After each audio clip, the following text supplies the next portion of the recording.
When absolute methodical European discipline slams into fearless, high-speed American intensity, you get a beautiful kind of chaos. Heading into the 2026 World Cup, the traditional footballing elite are showing cracks. The old guard is vulnerable, and a massive power vacuum is opening up on the sport's biggest stage. Two nations are uniquely positioned to exploit that gap and vault themselves into the top tier: Türkiye and the United States. For these two squads, advancing through the bracket is only step one. This match is a direct fight to establish themselves as definitive global powers. Türkiye steps onto the pitch carrying a heavy, defining legacy. Every squad since the early 2000s plays in the shadow of their legendary 2002 World Cup run, shocking the globe to claim third place. That history creates immense expectations. The Turkish fan base is deeply passionate and notoriously demanding, applying relentless pressure on the current team to prove they can reach that elite level again. The United States, meanwhile, is writing a completely different story. They've spent decades categorized as scrappy underdogs, but the current squad is packed with elite talent and widely recognized as their long-awaited golden generation. With that status comes a new kind of burden. These players are regulars in top European leagues, and now they have to prove that club-level experience actually translates into deep international tournament runs. You have Türkiye weighed down by the ghosts of past glory, going head-to-head against an American squad desperate to validate their hype. The collision of those two realities makes this matchup highly volatile and entirely unpredictable. When you bring those stakes down to the grass, the tactical conflict is just as intense.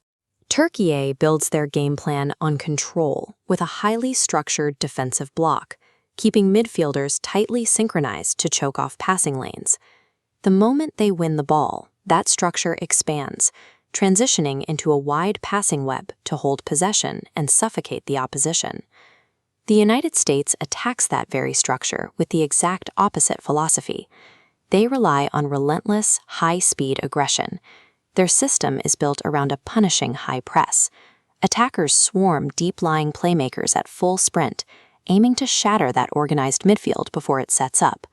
Forcing a mistake deep in opponent territory springs the trap, launching an immediate vertical strike at the goal. It is the ultimate tactical stress test.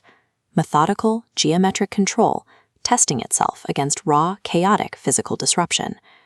To see who wins that test, you have to watch the individual matchups. First, keep your eyes on Türkiye's central maestros, the creative playmakers who need time and space to patiently dictate the flow.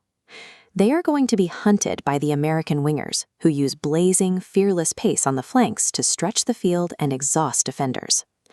Everything converges in the midfield transition zone. That specific patch of grass is the single architectural point of failure for both teams' blueprints.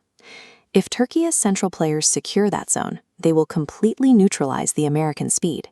They'll freeze the game's tempo and force the U.S. to play a slow, frustrating match. But if the United States fractures that midfield possession, the Turkish defense will be left exposed. The U.S. will be able to launch unrestricted, lethal counterattacks all match long. Whoever wins those brutal one-on-one skirmishes in the center of the pitch will dictate the reality of the entire 90 minutes. If Türkiye executes their plan, the physical reality for the U.S. will be exhausting. The Americans will be slowly starved of the ball, forced to chase shadows until they are completely suffocated. Conversely, if the U.S. dominates, Türkiye will find themselves overwhelmed, constantly sprinting backwards to defend against open-field chaos and sheer speed. That lack of control is going to exact an agonizing emotional toll on the supporters in the stands. For fans of whichever side loses the tactical grip, watching the match will feel like holding your breath for an hour and a half. Because these two systems so perfectly counter each other, we aren't likely to see sustained blowout dominance. This game is destined to be decided by a single, punishing mistake. So, what does the victor actually walk away with when the final whistle blows? The winner permanently shreds their underdog status. A victory here elevates them into a definitive Tier 1 global football power for the next decade. This uncompromising tactical war, where national pride meets elite strategy, is international football at its absolute peak. Look at the tactical blueprints. Does methodical structure neutralize speed, or does intensity shatter the system? The 2026 World Cup is the brutal drafting of a new world order in the sport.